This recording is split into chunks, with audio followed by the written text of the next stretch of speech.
मैं हूं किंजर बशीर और मैं हूं हिरा जावेद। हेडलाइंस आप जान चुके। बुलेटिन का आगाज करें और सबसे पहले आपको अहम खबर दें। पीडीएम के सरबराह मौलाना फजलुर रहमान से साबिक सदर आसिफ अली जरदारी का टेलीफोनिक राब्ता। हुकूमत मुखालिफ तहरीक में तेजी लाने पर इत्तफाक। मुल्क की सियासी सूरत हाल पर तफसीली तबादला ख्याल। दोनों रहनुमाओं ने 5 फरवरी को पीडीएम के जलसे से मुतल्लिक भी मुशावरत की है। आपको बता रहे हैं कि मौलाना फजलुर रहमान का आसिफ अली जरदारी के साथ टेलीफोनिक राबता। हुकूमत मुखालिफ तहरीक में तेजी लाने पर इत्तफाक। मुल्क की सियासी सूरत हाल पर तफसीली तबादला ख्याल। दोनों रहनुमाओं ने 5 फरवरी को पीडीएम के जलसे से मुतालिक भी मुशावरत की। आपको बता रहे हैं कि मौलाना फजलुर रहमान का मुलाकात हुई है आसिफ अली जरदारी के साथ। हुकूमत मुखालिफ तहरीक में तेजी लाने पर इत्तफाक किया गया है। मुल्क की सियासी सूरत हाल पर भी तबादला ख्याल किया गया है दोनों की जानिब से। दोनों रहनुमाओं ने 5 फरवरी को पीडीएम के जलसे से मुतल्लिक भी मुशावरत की है। अहम मुलाकात हुई है जिससे मुतल्लिक आपको बता रहे हैं कि टेलीफोनिक राब्ता किया गया है मौलाना फजलुर रहमान और सदर आसिफ अली जरदारी के दरमियान। हुकूमत मुखालिफ तहरीक में तेजी लाने पर इत्तफाक किया गया। मुल्क की सियासी सूरत हाल पर तफसीली तबादला ख्याल। दोनों रहनुमाओं ने 5 फरवरी को पीडीएम के जलसे से मुतल्लिक भी मुशावरत की।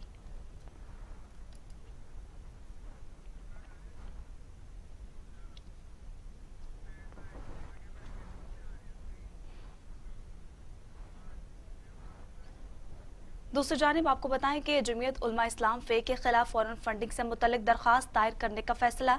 दरख्वास्त पीटीआई रहनुमा फारूक हबीब ने तैयार की। दरख्वास्त में जमीयत उलमा इस्लाम JUI फे के साबिक रहनुमा हाफिज हुसैन अहमद के टीवी इंटरव्यू का ट्रांसक्रिप्ट शामिल किया गया। फारूक हबीब कहते हैं मौलाना फजलुर रहमान अपना क्या किया धरा भूल गए और हमसे हिसाब मांगने आए हैं। अपना किया धरा भूल गए और हमसे हिसाब मांगने आए हैं। आपको बता रहे हैं कि दरखास्त में जमीयत उलमाए इस्लाम JUI फे के साबिक रहनुमा हाफिज हुसैन अहमद की टीवी इंटरव्यू का ट्रांसक्रिप्ट शामिल किया गया है। फारूक हबीब कहते हैं मौलाना फजलुर रहमान अपना किया धरा भूल गए और हमसे हिसाब मांगने आए थे। जी हाँ, मौलाना फजलुर रहमान अपना किया धरा भूल गए और हमसे इंसाफ मांगने आए हैं। दरख्वास्त में जमीयत उलमा इस्लाम फे के साबिक रहनुमा हाफिज हुसैन अहमद के इंटरव्यू का ट्रांसक्रिप्ट शामिल किया गया। फारूक हबीब कहते हैं मौलाना फजलुर रहमान अपना किया धरा भूल गए और हमसे हिसाब मांगने आए हैं।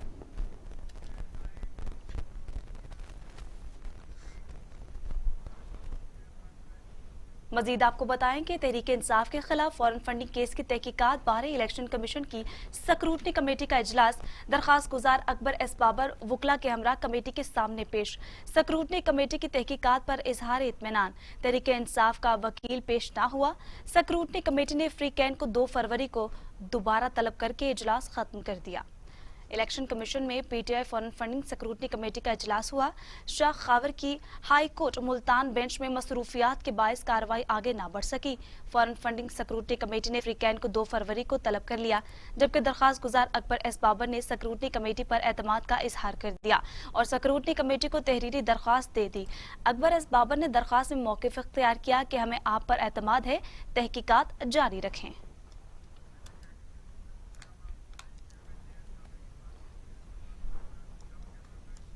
और अब आपको बताएं कि चेयरमैन नैब जावेद इकबाल कहते हैं नैब एहतसाब के शफाफ अमल पर यकीन रखता है। हुकूमत आती है चली जाती है, रियासत हमेशा कायम रहेगी, किसी शोबे में बेजा मुदाखलत नहीं की। नैब ने किसी केस में रुकावट डाली हो तो फहरिस्त दें।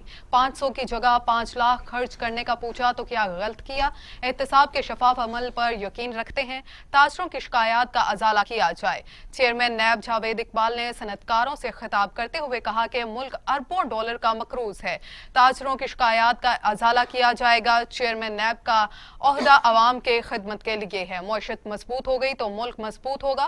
ताजरों सरमायाकारों की वजह से लाखों लोगों को रोजगार मिलता है। किसी सरमायाकार से आज तक ये नहीं पूछा आप सरमाया कहां से लाए, अरबों रुपए रिकवर करके हुकूमती खजाने में जमा कराए। जावेद इकबाल का कहना था कि एक सूरत में जरूर पूछा, अगर आपने मनी लॉन्ड्रिंग की, पूरे मुल्क में कहीं नजर नहीं आया कि अरबों डॉलर कहां खर्च हुए। हुकूमत और रियासत पाकिस्तान में वाजिया फर्क है। साजगार माहौल से ही मुल्क में सरमायाकारी आती है। सिक्योरिटी फोर्सेस की कुर्बानियों के बायस अमन व अमान बहाल हुआ। बदअनवानी को देखकर नैब आंखें बंद कर नहीं कर सकती।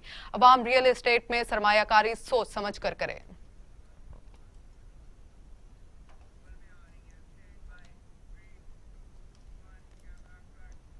तो दूसरी जानिब मुस्लिम लीग नून के रहनुमा एहतसाब के नाम पर इंतकाम का सिलसिला जारी है। जो सवालात हमसे किए जाते हैं वो बाकियों से क्यों नहीं होते। ब्रॉडशीट मामले में साबिक सदर परवेज मुशर्रफ का नाम भी आता है। नैब 20 साल से ब्रॉडशीट का मामला चला रही है। ब्रॉडशीट तो एक केस है, ऐसे कई केस नैब की नाइंसाफियों की दास्तान है। आज पूरे एहतसाब के निजाम पर सवालिया निशान है। क्या हुकूमत का हिसाब लेने वाला कोई नहीं?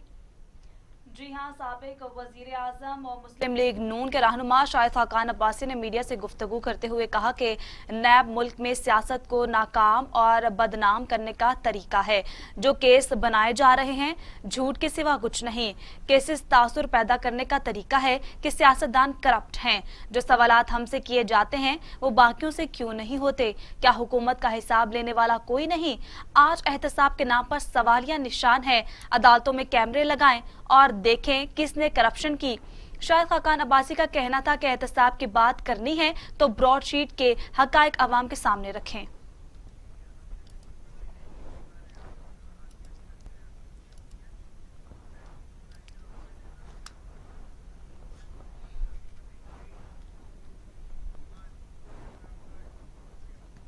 वजीर आजम इमरान खान की जेर सदारत विफाकी काबीना का इजलास, मुल्की सियासी और मौशी सूरत हाल पर गौर। काबीना ने F9 पार्क की जमीन के बदले सुकूक बॉन्ड्स इजरा की समरी मुस्तरद कर दी। वजारत खजाना ने स्कूक बॉन्ड्स इजरा की समरी भिजवाई थी। कर्ज के लिए कौमी इमलाक गिरवी नहीं रखी जाएगी। इसी पर मजीद बात कर लेते हैं। नुमाइंदा टीवी टुडे सरदार तैयब हमारे साथ मौजूद है। बताइएगा काबीना में और मजीद क्या गुफ्तगू की गई और क्या अहम फैसले किए गए। बिल्कुल हिरा, वफाकी के बिना इजलास में वज़ीर-ए-आज़म इमरान खान ने F9 पार्क को गिरवी रखकर कर्जे के असूल की तजवीज़ मुस्तरद कर दी है। कर्जे के लिए कौमी अमलाक गिरवी नहीं रखी जाएंगी, ऐसा कहना था वज़ीर-ए-आज़म का। ज़राए का ये भी कहना है कि मीटिंग के दौरान ब्रॉडशीट मामला ज़ेर बहस आया है, जबकि काबीना ने मामले की तहकीकात के लिए कमेटी की बजाय इंक्वायरी कमीशन के क़याम पर गौर किया है। अरकान काबीना का कहना था कि सुप्रीम कोर्ट के साबका जज जस्टिस रिटायर्ड शेख अजमत सईद इस कमीशन की सरबराही करेंगे, जिसके लिए ब्रॉडशीट स्कैंडल की जामिया तहकीकात करने का हुक्म दिया जाएगा। ज़राए ने यह बताया कि कमीशन बुक्स विक्स से वाबस्ता मुकदमात की दोबारा तहकीकात करेगा जो कि बिला वजह बंद कर दिए गए थे। जी सरदार तैयब, ये भी बताइएगा कि पार्क और एयरपोर्ट का भी सुनने में आया था कि गिरवी रख दिए जाएंगे और अब काबीना के सामने आई है बात कि जो पार्क है वो अब गिरवी नहीं रखा जाएगा और इसके अलावा जो दूसरे जो इमलाक गिरवी रखने का कहा जा रहा था उससे मुतल्लिक कोई बयान सामने आया है। जी बिल्कुल, ये ज़राए ने बताया कि वज़ारत खजाना की जानब से स्कोक बांड इजरा की समरी भिजवाई थी, जिस समरी के मुताबिक F9 पार्क की जमीन की मालियत 930 अरब रुपए, जबकि समरी में कराची एयरपोर्ट की गिरवी जमीन की जगह नया असासा तजवीज़ किया गया, क्योंकि कराची एयरपोर्ट की जमीन अनकरीब अब गैर इस्तेमालशुदा नहीं रहेगी। कराची एयरपोर्ट को गिरवी रखकर 562 अरब रुपए हासिल हो चुके हैं। F9 पार्क की जमीन गिरवी रखवाने की समरी काबीना को भेजी गई थी और जिसको वज़ीर-ए-आज़म इमरान खान ने मुस्तरद कर दिया है। जी सरदार तैयब, आप हमें तमाम तर तफसीलात से आगाह कर रहे थे, आपका बहुत शुक्रिया।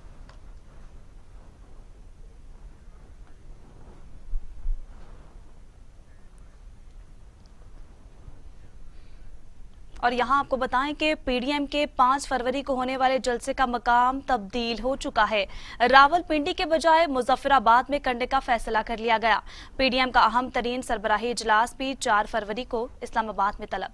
सदारत मौलाना फजल रहमान करेंगे। सेनेट इंतखाबात में फैसला हिस्सा लेने पर मुशावरत की जाएगी। मुमकिन तहरीक अदम एतमाद पर भी मुशावरत होगी।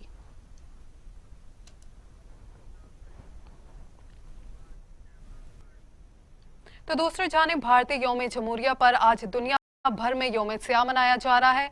हुर्रियत रहनुमाओं की अपील पर मकबूजा कश्मीर में मुकम्मल हड़ताल जारी है। आलमी बरादरी का मुर्दा ज़मीर झंझोड़ने के लिए मुजफ्फराबाद, मीरपुर और कोटली समेत कई शहरों में रैलियां हुर्रियत रहनुमाओं की कश्मीरों से घरों, दुकानों और दीगर इमारतों पर स्याह परचम लहरा दिए गए।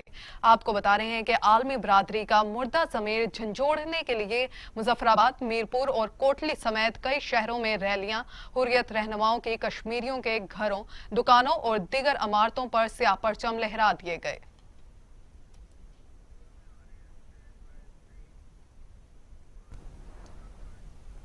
कश्मीरी रहनुमा यासीन मलिक की अहलिया मिशाल मलिक कहती हैं, हिंदुस्तान ने कश्मीरियों से सांस लेने का हक भी छीन रखा है। हिंदुस्तान ने हुर्रियत क़यादत को जेल में बंद कर रखा है। यास्मीन मलिक तहाड़ जेल में कैद हैं, उनकी जान को खतरा है। शहीदों की लाशें नहीं दी जाती कि हम दफना सकें। जी हाँ, मिशाल मलिक ने अपने बयान में कहा कि हिंदुस्तान का यौम जमहूरिया कश्मीरी यौम स्याह के तौर पर मना रहे हैं। भारत ने कश्मीरियों से हर हक छीन कर रखा है। हिंदुस्तान ने कश्मीरियों से आज़ादी जीने का हक भी छीन लिया है। उन्होंने कहा कि शहीदों की लाशें नहीं दी जाती और दफना दी जाती हैं। हिंदुस्तानियों, क्या कश्मीरी इंसान नहीं? दूसरी जानिब आज के रोज दिल्ली में जहां नाम नहाद जमहूरियत का बिगल बजाया जाता है, तो गैर कानूनी तौर पर कब्जा किए गए जम्मू कश्मीर में 7 दहाइयों से जमहूरी हुकूक पर कदगन के खिलाफ इस रोज को कंट्रोल लाइन के दोनों एतराफ समेत दुनिया भर में बसने वाले कश्मीरी यौम स्याह के तौर पर मनाते हैं।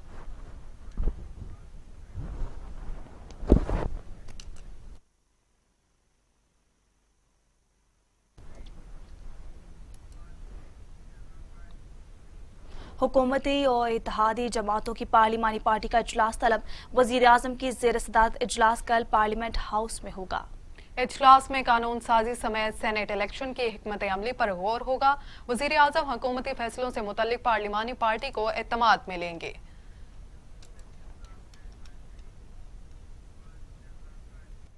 स्पीकर ने हलीम आदिल शेख को बतौर ओपोजिशन लीडर मुकर्रर कर दिया। सेक्रेटरी सिंध असम्बली ने बाज़ाब्ता नोटिफिकेशन जारी कर दिया। ओपोजिशन लीडर फिरदौस शमीम नकवी अपने ओहदे से मुस्ताफी हो गए थे। गैर इत्मीनान बख्श कारकर्दगी पर पीटीआई मरकजी क़यादत ने इनसे इस्तीफा तलब कर लिया था। आपको बता रहे हैं कि स्पीकर ने हलीम आदिल शेख को बतौर ओपोजिशन लीडर मुकर्रर कर दिया। सेक्रेटरी सिंध असम्बली ने बाज़ाब्ता नोटिफिकेशन जारी कर दिया। ओपोजिशन लीडर फिरदौस शमीम नकवी अपने ओहदे से मुस्ताफी हो गए थे। गैर इत्मीनान बख्श कारकर्दगी पर पीटीआई मरकजी क़यादत ने उनसे इस्तीफा तलब किया था।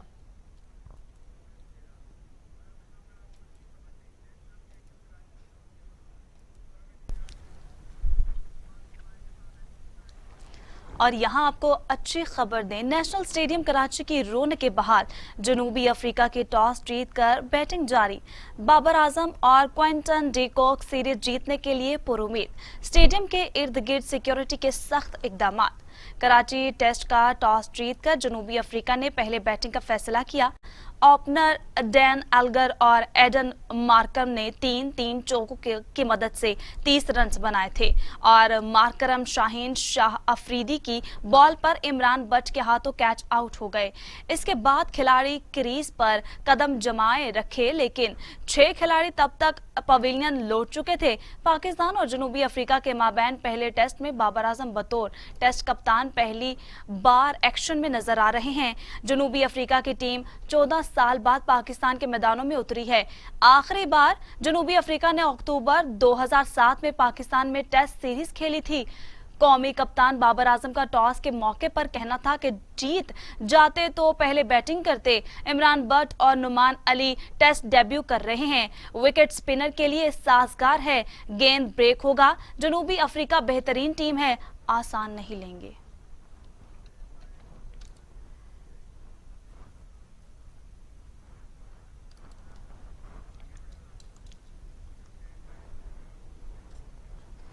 अब बात करेंगे एहतसाब अदालत की। मनी लॉन्ड्रिंग केस में शहबाज शरीफ और हमजा लाहौर की एहतसाब अदालत में पेश हुए। अदालत ने नैब के गवाहान को बयानात कलमबंद कराने के लिए तलब करते हुए समाअत 2 फरवरी तक मुलतवी कर दी है। लाहौर के एहतसाब अदालत में मनी लॉन्ड्रिंग रेफरेंस में शहबाज शरीफ समेत दीगर के खिलाफ केस की समाअत हुई। शहबाज शरीफ और हमजा शहबाज ने अदालत में हाजिरी मुकम्मल करवाई। फाजिल जज ने शहबाज शरीफ से इस्तफसार किया कि आप कुछ कहना चाहते हैं, जिस पर लीगी रहनुमाओं ने कहा कि खत देना चाहता हूं।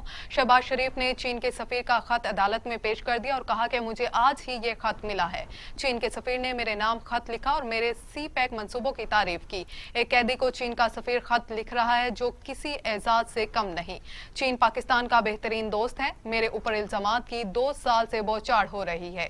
इसके बावजूद चीन के सफीर मेरी तारीफ कर रहे हैं। अदालत में शहबाज शरीफ के चीन के सफीर का खत पढ़ने पर प्रोसिक्यूशन ने एतराज किया कि प्रोसिक्यूटर ने कहा कि खत का इस केस से कोई लेना देना नहीं, अदालती वक्त जाया ना किया जाए। फाजिल जज ने कहा कि शहबाज शरीफ को पहले कहा है कि केस के मुतालिक बात करें। शहबाज शरीफ ने कहा कि कौम को बताना चाहता हूं कि मेरे मंसूबों को दुनिया मान रही है। अदालत ने शहबाज शरीफ समेत दीगर के खिलाफ समाअत 2 फरवरी तक मुलतवी कर दी, जबकि नैब के गवाहों को बयानात कलमबंद करवाने के लिए अगली समाअत पर तलब कर लिया। अब आपको बताएं कि आमदन से जायद असासों के केस में गिरफ्तार साबिक वजीर खारजा ख्वाजा आसिफ ने जेल में सहूलत मांग ली। लीग रहनुमा ख्वाजा आसिफ ने जेल में ही B क्लास लेने के लिए एहतसाब अदालत से रुजू कर लिया। ख्वाजा आसिफ ने LLB कर रखा है और अंडर ट्रायल मुलजिम और बुजुर्ग शहरी से इसलिए नहीं जेल में दूसरे कैदियों से अलग रखा जाएगा। दरखास्त में मौक़िफ़ आपको बता रहे हैं कि ख्वाजा आसिफ ने लीगी रहनुमाओं ख्वाजा आसिफ ने जेल में B क्लास लेने के लिए एहतसाब अदालत से रुजू कर लिया। ख्वाजा आसिफ ने LLB कर रखा है और अंडर ट्रायल मुलजिम और बुजुर्ग शहरी हैं, इसलिए उन्हें जेल में दूसरे कैदियों से अलग रखा जाएगा। दरख्वास्त में मौक़िफ़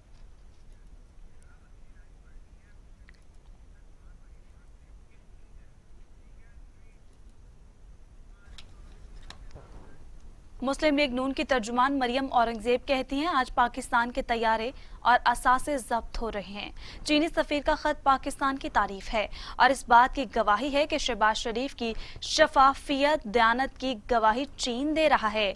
बता रहे हैं आपको कि मरियम औरंगजेब का कहना है कि चीन गवाही दे रहा है शहबाज शरीफ की, और उनका कहना था कि आज पाकिस्तान के तैयारे और असासे जब्त हो रहे हैं। चीनी सफीर का खत पाकिस्तान की तारीफ है और इस बात की गवाही है कि शहबाज शरीफ की शफाफियत दयानत की गवाही चीन दे रहा है। मजीद आपको बताएं कि PTI रहनुमा सेनेटर फैसल जावेद ने अपोजिशन पर कड़ी तनकीद करते हुए कहा कि उनके इस्तीफे अब लतीफे बन चुके हैं। अपोजिशन के अराकीन कहते हैं कि हम क्यों किसी की चोरी बचाने के लिए अपनी सीटें छोड़ें।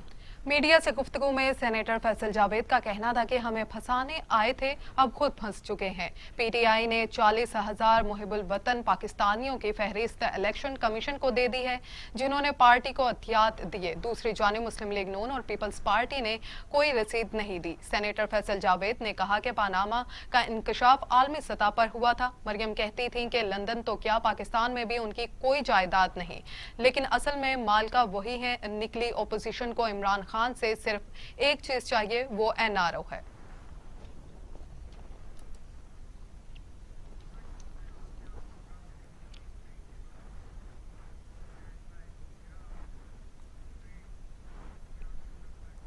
पेंडेमिक कोरोना वायरस की भी बात करेंगे, लेकिन इस ब्रेक के बाद हमारे साथ रहिए।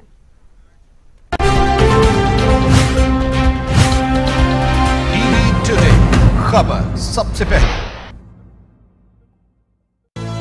ये उमंग, ये जज्बे, ये सुनहरे मुस्तकबिल के ख्वाब हो चाहे आसमान छूने का, ख्वाब हो आगे बढ़ने का, या ख्वाब हो कुछ तख्लीक करने का, इन ख्वाबों की तकमील करती है क्वालिटी एजुकेशन। जब बात हो क्वालिटी एजुकेशन की, तो लीड्स ग्रुप ऑफ कॉलेजेस दे रहा है आपके मुस्तकबिल को सुनहरा रूप। एक एक लफ्ज जो हम पढ़ाते हैं, एक एक अमल जो हम सिखाते हैं, इन सब में छुपा है कौम की तामीर का जज्बा, सुनहरे मुस्तकबिल की तख्लीक का जज्बा। लीड्स ग्रुप ऑफ कॉलेजेस, ताबीर से तामीर तक। नया प्रोग्राम, नए मेहमान, लेकिन जरा अछूते अंदाज में। म्यूजिक, फन, मजा, गेम्स और कॉमेडी के नए अंदाज में चटखारी सी गपशप। मेहमान वो जिसको आप देखना चाहें और गॉसिप वो जो आप सुनना चाहें। हर शाम गुजारिए हमारे साथ मजेदार और शानदार कॉमेडी का नया अंदाज। लेजेंडरी कॉमेडियन अमानुल्लाह खान की बेटी नूर अमान के साथ देखिए प्रोग्राम गपशप विद नूर फीता जुमा 5:05 पर सिर्फ टीवी टुडे पर।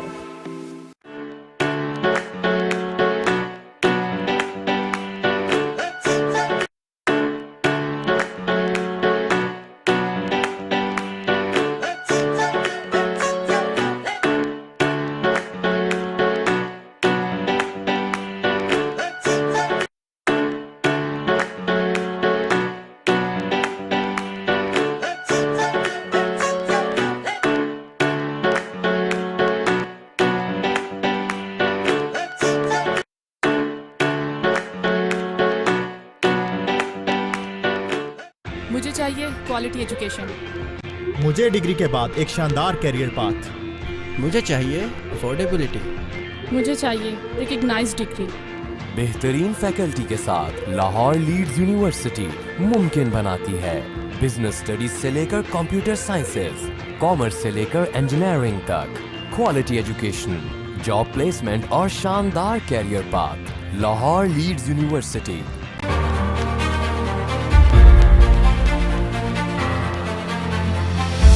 सहाफत में मेरे 35 साल।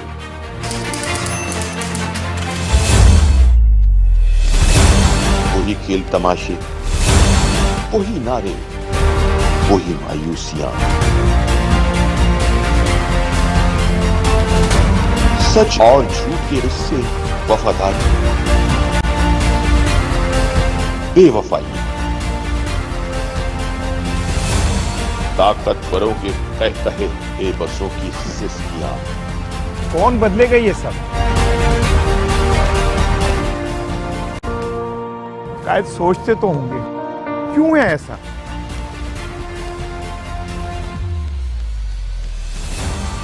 मैं तलाश करूंगा इन सवालों के जवाब आपके साथ वाइंड अप विद इसार राना। देखिए प्रोग्राम वाइंड अप विद इसार राना जुम्मा का हफ्ता रात 10 से 11 बजे तक सिर्फ टीवी टुडे पर।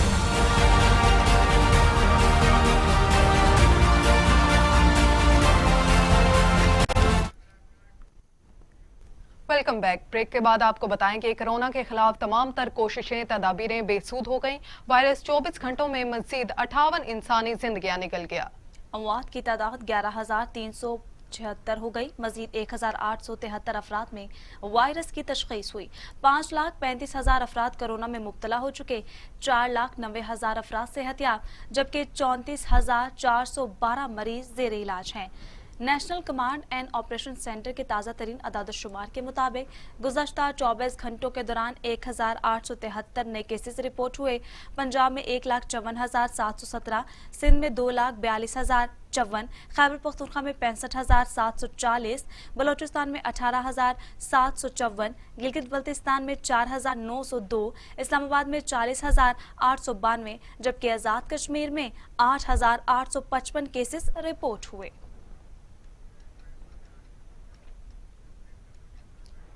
मजीद भी बात करेंगे कातिल वायरस की ही तो दुनिया भर में कोरोना से 21,49,000 हलाकतें, मरीजों की तादाद 10 करोड़ तक जा पहुंची है। अमेरिका में 4,31,000, ब्राजील में 2,70,000, भारत में 1,54,000, मैक्सिको में 1,50,000, रूस में 70,000, फ्रांस में 73,000, बरतानिया में 98,000 और सऊदी अरब में 6,300 अमवात हो चुकी हैं।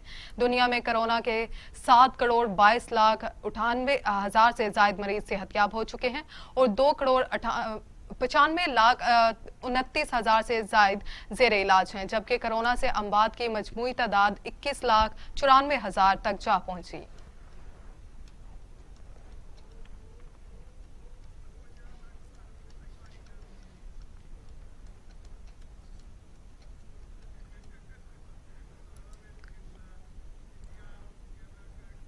तो दूसरी जानिब वज़ीर आला पंजाब उस्मान बुस्तार कहते हैं तहरीक इंसाफ की हुकूमत ने सरमायाकारी के फ़रोग़ के लिए इनकलाबी इक़दामात किए। पंजाब सरमायाकारों के लिए जन्नत बन चुका। वज़ीर आला पंजाब सरदार उस्मान बुस्तार से सरमायाकारों के वफ़द ने मुलाकात की, जिसमें उन्होंने पंजाब में सरमायाकारी पर गहरे दिलचस्पी का इजहार किया। इस मौका पर उस्मान बुस्तार का कहना था कि मुल्की और गैर मुल्की सरमायाकारों को तरजीही बुनियादों पर एक छत तले सहूलतें फराहम की जाएंगी। तामीराती शोबे के लिए मुतअद्दिद मराद दी जाएंगी और सरमायाकारों के लिए आसानियां पैदा की जाएंगी। उस्मान बुज़दार का कहना था कि काबीना ने Lahore central business district development authority के क़याम की असूली मंजूर कर दी है। अथॉरिटी वाल्टन एयरपोर्ट और गिरदोनवा में बिजनेस सरगर्मियों की फ़रोग़ देने के लिए काम करेंगे। अथॉरिटी मुल्की और गैर मुल्की सरमायाकारों को तरजीही बुनियादों पर सहूलतें फराहम की जाएंगी। पंजाब में सरमायाकारी से मुतल्लिक कोई फाइल केस भी जगह नहीं दी जाएगी। सूबे में सरमायाकारी से मुतल्लिका तमाम अमूर का खुद जायजा लेता हूँ।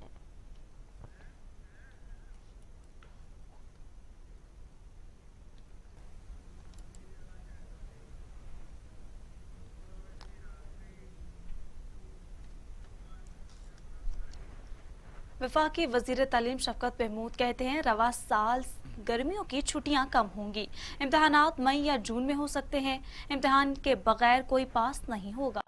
वफाकी वजीर ने एक इंटरव्यू में कहा कि बिलाशुबा कोरोना वबा का खतरा मौजूद है, लेकिन बच्चों की तालीम को बहुत नुकसान पहुंच चुका है। हम वजारत सेहत की हिदायत के मुताबिक चल रहे हैं।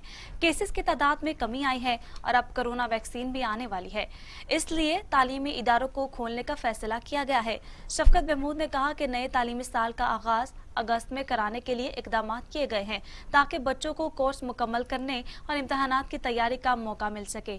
सूबों और तमाम स्टेक होल्डर्स के दरमियान इत्तफाक राय पैदा करने के बाद ही कोई हतमी फैसला करेंगे।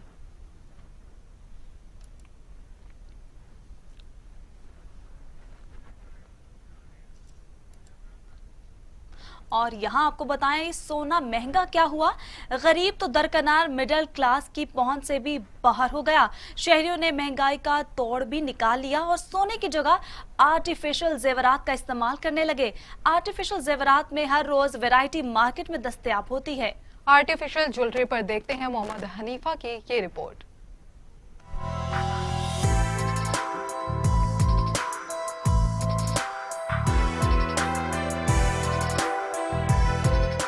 गोल्ड काफी एक्सपेंसिव हो गया है। आर्टिफिशियल ज्वेलरी का ट्रेंड है। हमारे पास सेट होते हैं 10,000, 15,000, 12,000 के रेंज में।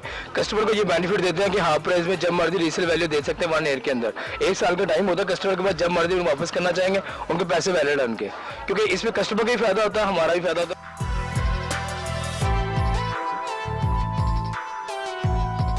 गोल्ड तो काफी एक्सपेंसिव है। ऊपर से सबसे बड़ी बात है कि जान को खतरा है इंसान की पहनने का। जो पहन भी लेंगे तो टेंशन होती है कोई छीन ना ले, 100 मामला है।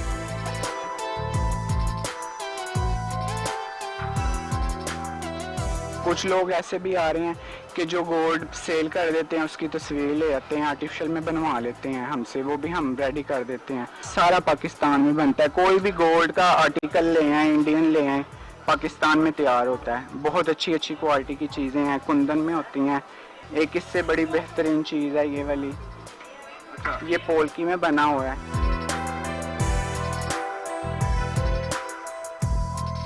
गोल्ड तो बहुत कम रह गया है, उसमें डिजाइनिंग नहीं आती, मैचिंग नहीं आती, तो ये कंपैरेटिवली बहुत अच्छी है। बड़ी सिस्टर की शादी है, उसकी लिए हम ज्वेलरी वगैरह खरीदी है, उसकी शॉपिंग के लिए आए हुए हैं।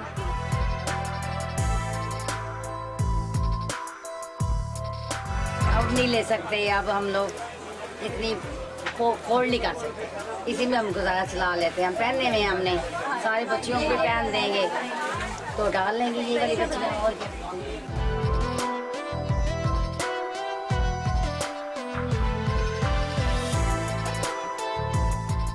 सोना भी खरीदते हैं मगर इतनी ज्यादा नहीं खरीद सकते ना कि हर ड्रेस के साथ आप सोने के सेट, सोने की ज्वेलरी अफोर्डेबल नहीं है।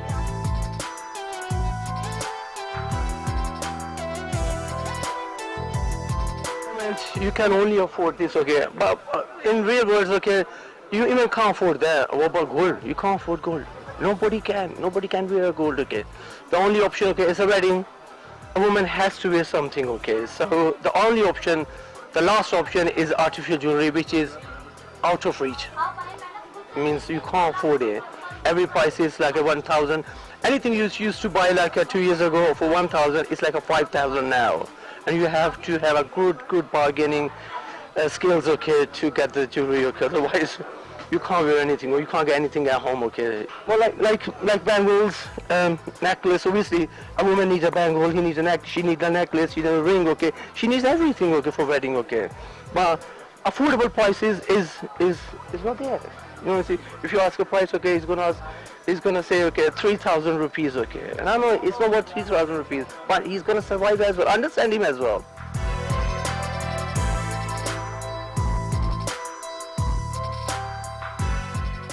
कंगन बाजेगा, चूड़ी खनकेगी, लेकिन नाजरीन कंगन और चूड़ी दोनों हैं खामोश, क्योंकि सोने का रेट हो गया है बहुत ज़्यादा महंगा। गरीब आदमी की पहुंच से सोना बाहर हो गया है। लेकिन अब ये है कि आर्टिफिशियल ज्वेलरी करेगी आपकी ज़रूरत पूरी। यहाँ पे हर चीज़ मिल रही है। आप सोने का हार लें, आप सोने की चूड़ियाँ लें, आप सोने के कंगन लें या आप सोने की अंगूठियां लें, हर चीज़ यहाँ पे मिल सकती है। लेकिन अगर आप भी लेना चाहते हैं कुछ सच्चा, कुछ अच्छा और कुछ सस्ता, तो अनारकली बानो बाजार का रुख कीजिए और यहाँ से बेहतरीन शॉपिंग करें।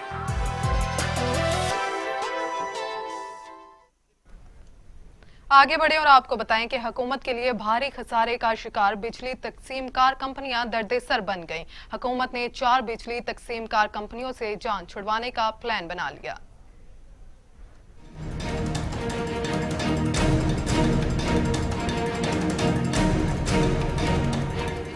जराये के मुताबिक बिजली की 4 तकसीमकार कंपनियां सूबों के हवाले करने का मंसूबा बना लिया गया। हेस्को और सेप्को सिंध हुकूमत को देने पर गौर शुरू हो गया। पेस्को और टेस्को खैबर पख्तूनख्वा हुकूमत को देने का मंसूबा है।